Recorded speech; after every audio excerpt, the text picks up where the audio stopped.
Dear Jenny, I'm writing in hopes that you can enlighten me in ways you have helped other people like me.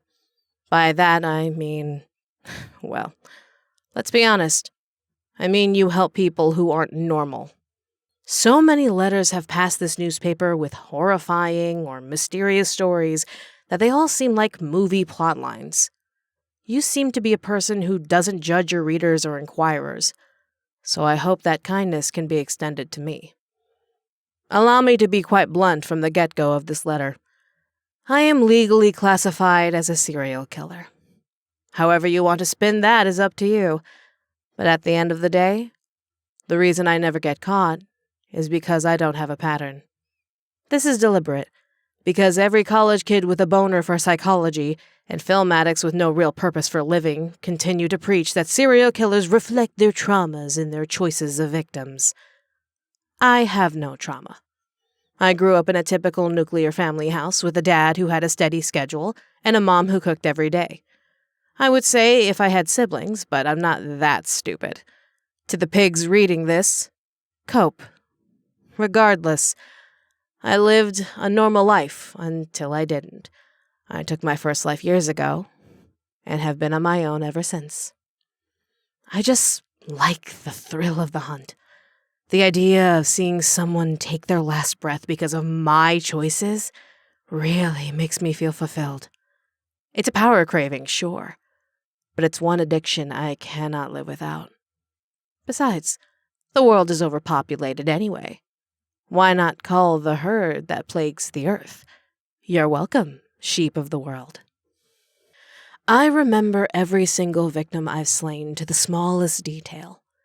The pitches some would reach when they screamed as I skinned them alive is like a song. Large and tough idiots who tried to overpower me, only to fall at the end of my shotgun. Even the brave heroes who tried to stop me end up pale as stone, divided up later into little pieces to be fed to the wildlife. I plot out each victim's demise as they become trapped in my little cage and savor the misery they feel before, during, and after they die. Many would find me a devil, but not you, I believe. I think the person behind this little column understands the minds of those less human than others. Why else would you publicize these letters? You seek to get the world to understand us or learn about us. You never post names and addresses, and even the news has admonished you for not aiding local authorities when crimes turn up. So I know I can trust you. I know I can ask you and get a proper reply to my dilemma instead of some practiced crap with therapy or psychoanalysis mumbo-jumbo. As I mentioned, I intentionally pick my victims at random. I make sure that there are no similarities between each victim to which would form a pattern law enforcement can pin on me.